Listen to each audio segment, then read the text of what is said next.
Okay, so it's the science tip of the day. It is June 4th, 2020. And I had another realization today, and I had to share it. So, to think about mindsets and scarcity and abundance. So it's like scarcity, when you think of scarcity, it's like limited resources based on unlimited wants and needs. That's the definition of it. But when I think of scarcity, I like to think of having your cup half empty. Looking at a cup as half empty. Like, you looking at it from a lack standpoint. You're not looking at it for what it is. You're only looking at it from what it's not. Then you have abundance, which is the counterpart of a scarcity. Whereas you looking at that same cup as half full. You looking at it from an abundance standpoint. So that's like, what can I get from this rather than what I don't have from it, if that makes sense. And like, that brought me back to one of my favorite YouTubers I like to listen to, with her poetic word. I think that's what it's called. Whatever. But water your own flowers and serve people from your overflow. Like, you can't be serving people from an empty cup. Like, if you know you have scarce resources and scarcity within your being, then you cannot, there's no way possible that you can service people the way you want to, because your cup isn't full. So you can't give people anything if you don't have anything. That's just like on a plane, when they say you have to give yourself air first before you can help the person next to you, because you can't help nobody if you have dead. And like, with that being said, we are truly spiritual beings having a human experience here on this earth. Like, we can try to throw all the sticks and stones on spirituality as we want to, but at the end of the day, it just is.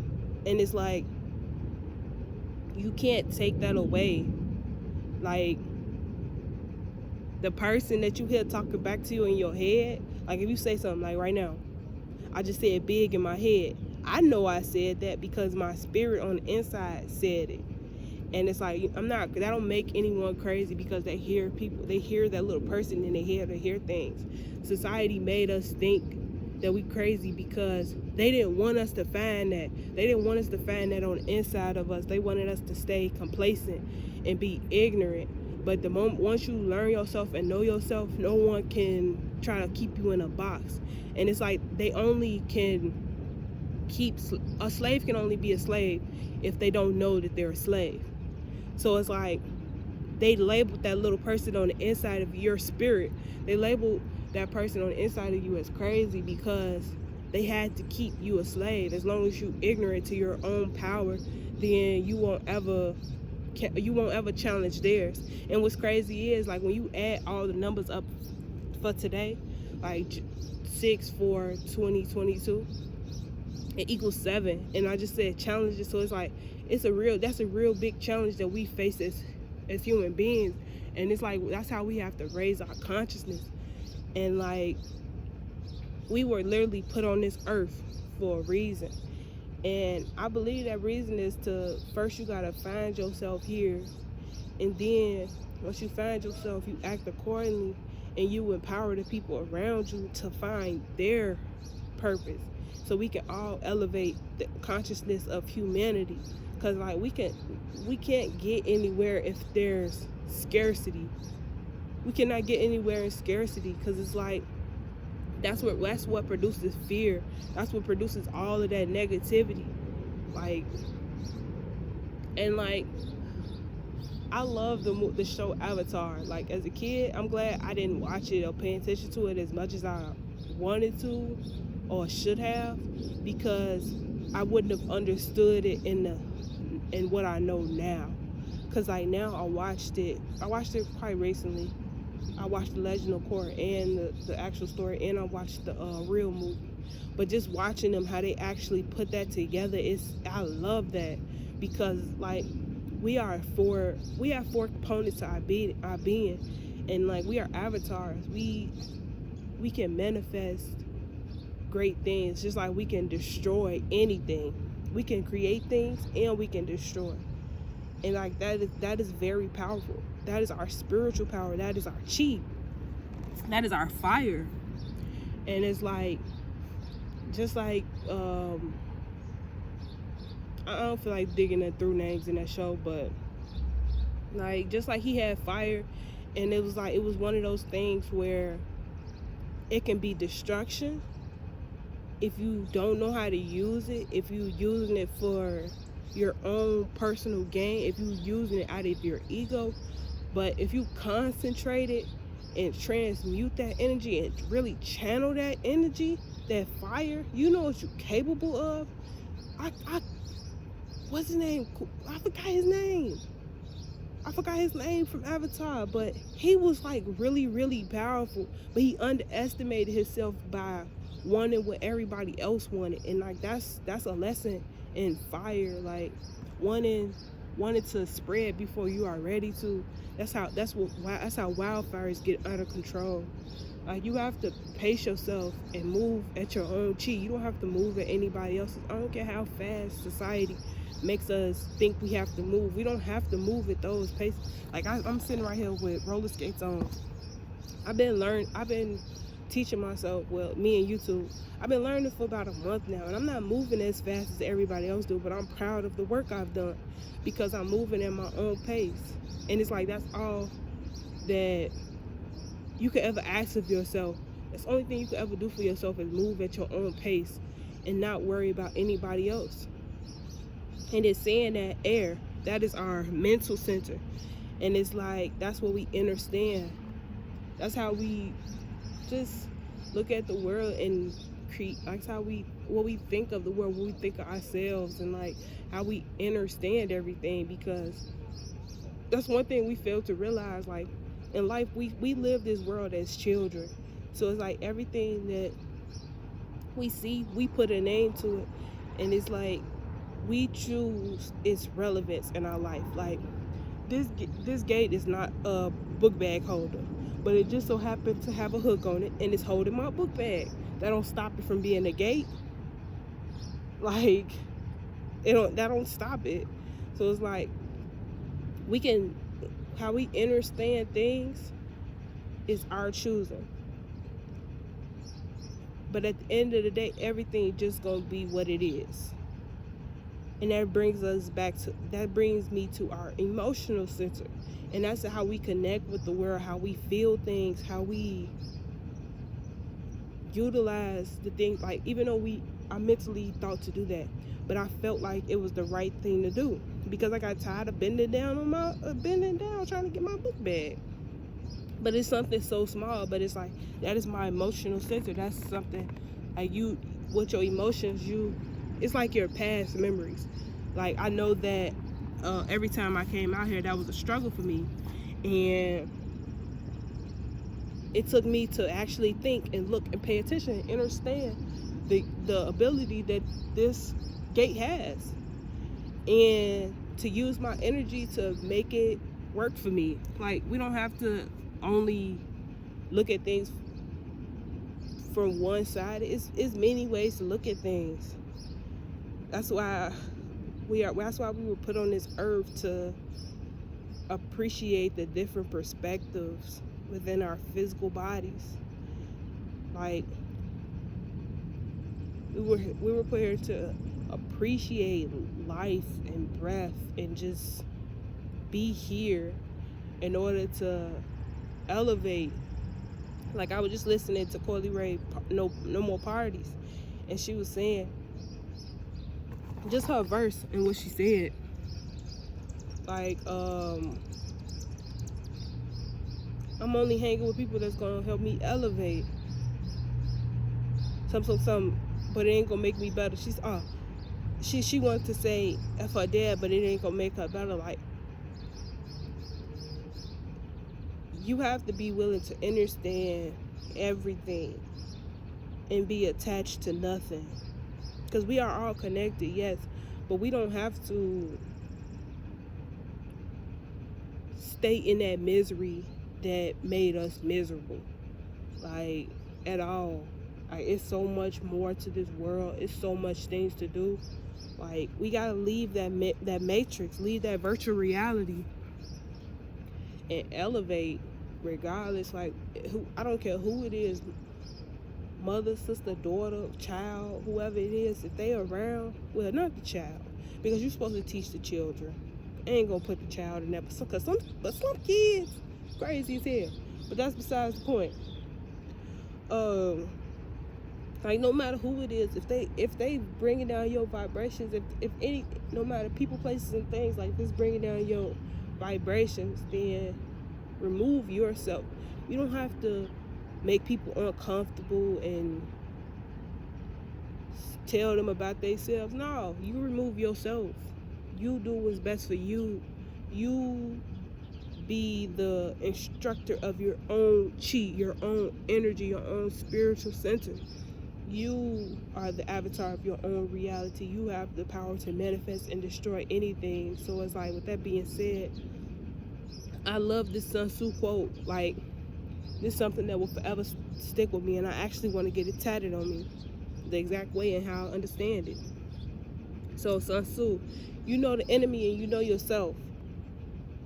You need not to fear the result of 100 battles. I look at that as like being wise. You have a different level of understanding on everything, on how life is, on life's obstacles. So you know how to handle it. Even when you feel like you don't. You know on the inside, you know what you're capable of, so you know that you can. And then you have know yourself, but not the enemy. A lot of people get stuck in this part. Like, you know yourself, but do you know who you going against? Do you understand that the people in front of you are living manifestations of their own thoughts? So it's like, if they're conflicted on the inside, you have to be compassionate towards that and understand that they are being misguided, and you are too. Because if you know yourself, but you can't see how others don't know themselves, or how they are at war with themselves, and you still fighting that energy, you misguided, because you don't know who you battling. You don't know who your enemy is. You don't have that level of understanding. You are not being wise. You're not learning from your mistakes. And it's like, that's where a lot of people get stuck at, because I was there for a long time until I realized what this quote means. If you know the enemy, if you know yourself, for every victory you will surely suffer defeat. So like, for every win you gonna fall. So it's like, for example, like right now 10 people come and they want to fight, right? And I know that I can get them. I can handle it, right? I know I can handle myself, and I do, right? But if I'm missing a leg and an arm after that battle, did I really win? Like, keeping it real, you gotta really think about that when you choose these battles and stuff. If you losing in order to win, you're not winning. It's not possible. Like, if you have to do all of that in order just to get one up on a person, like, yeah, there's lessons and blessings in everything. Like, if you lose, it's only a lesson. It's not really a failure. But at the end of the day, if you losing a leg in a battle you know you shouldn't have been in the first place, then you lost. That's a damn sure a lesson, a hard lesson you gotta learn, and you being misguided. But hey, and then the last one is knowing neither yourself nor the enemy. You will succumb in every battle. So he said, know the enemy. No, neither the enemy nor yourself. You will succumb in every battle. If you don't know what you're capable of, and you don't know what the enemy is capable of, then how the fuck you gonna fight somebody? Like, what can you do? Like, for instance, like, I have to share this because this just happened to me. Okay, so when I was a kid, I used to love doing cartwheels. Like, I used to love that shit. I used to just sit and do cartwheels all fucking day until I was dizzy. So I haven't did one in a long ass time. But today, I was walking to the garbage, and I looked at the field. I'm like, nobody's on this field. What if I just do some cartwheels real quick? I'm like, okay, I got to running, right? I got one, okay, I got that one. But when I tried to go for that second one, my damn arm bent, and it said, hell no. Like, I made it over, but I failed because I didn't know myself well enough to defeat that enemy within myself. And I say that enemy, it's an obstacle, a restriction, something that's keeping me in a box. That could be an enemy as well. Your thoughts, your mind. Like, I'ma still try. Like, before I leave, I'ma still go over there and try again. Like, it ain't gonna stop me. But it just showed me being ignorant. Like, I didn't know myself, and I didn't know my enemy at all. I just knew what I wanted to do, and I went and tried it, and I learned my lesson. Cause I ain't gonna say I failed, but I learned my lesson that I need to be more knowledgeable and be more knowledgeable and practice more and get back in tune with myself. Oh, and then I had this great. I wrote this as well. So, life is when your purpose starts. Death is when your purpose is done. And like, I say that because, like,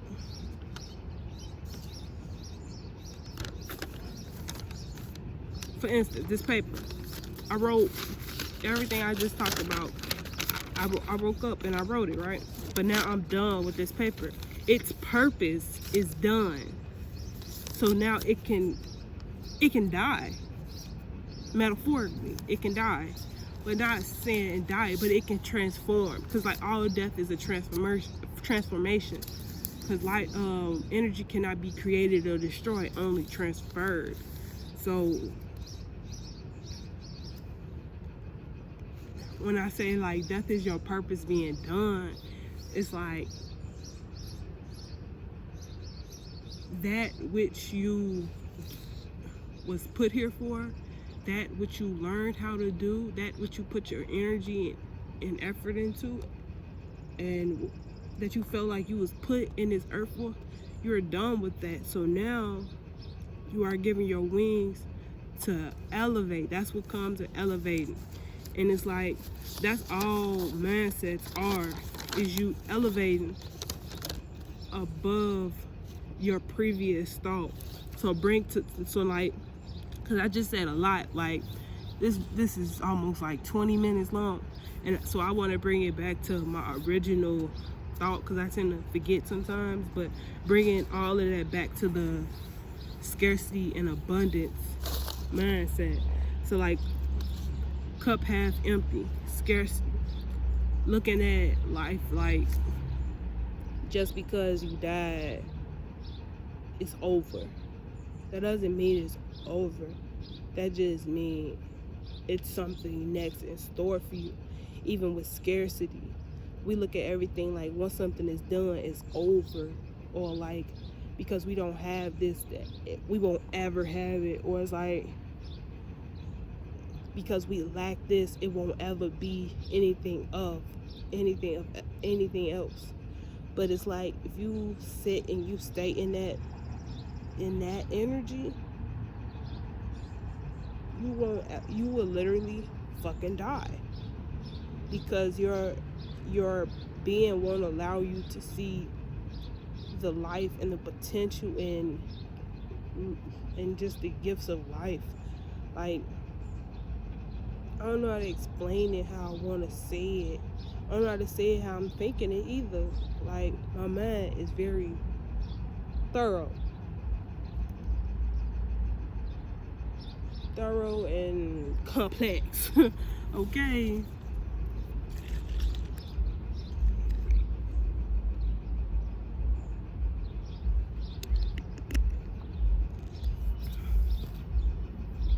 I'm gonna just leave it at that, and I'm gonna say this: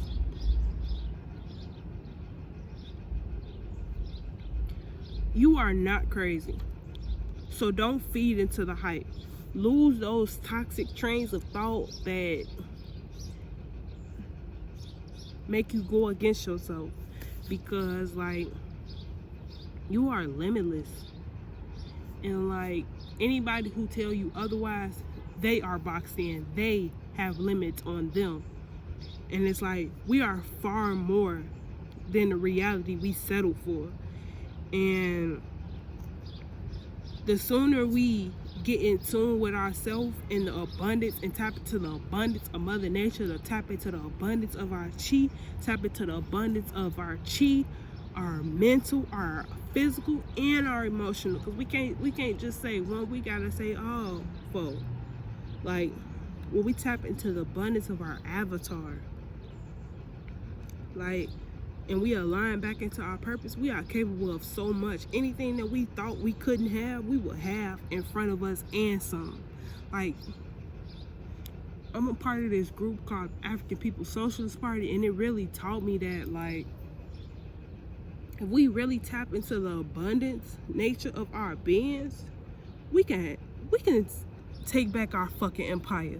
And can't nobody else tell us otherwise. And yeah, I said what I said, and I meant what I said, because we are capable of doing so much things, but we settle for so much crap. Like, yes, all of that stuff happened in the past. All of that stuff happened in the past for a reason. It happened so we can connect with each other and understand each other better, and how we interact with each other, and how we be with each other. Like, all of that happened so we can be the best avatar we can be. Because like, when you look at the Avatar movie, the actual living movie, they all knew what they were capable of separate. But when it came down to fighting that demon that they all had to battle, that they all had to face, they all came together and they connected through their understanding of each other, and they changed how they react and how they be with each other. And like, I love how they put that movie out, because it says so much. Like, that's something else I want to address. Like, stop just watching movies and for entertainment. Like, these movies are these movie shows, music, art, all of this shit that we see in life. Even what I'm saying, even just listening to these people talk, even just watching videos and scrolling on social media. Stop taking all of this stuff for face value. We don't live in a 3D world. We are not 3-dimensional beings. We are 5-dimensional beings. Like, 3D, you think of those 3D glasses we used to put on as kids. Like, you put it on, it seemed like the stuff popping out at you. Yeah, that's how life look at us. That's how it looks from the 3D world. It just looks like things are just popping out at you from the screen. But when you live in that 5D world, you see how those things that's popping out into like, that's popping out the screen, you see how they play a role in your actual reality. That's what it means when they say living in 5D. Like, you see how you put on those red and blue glasses, and you see how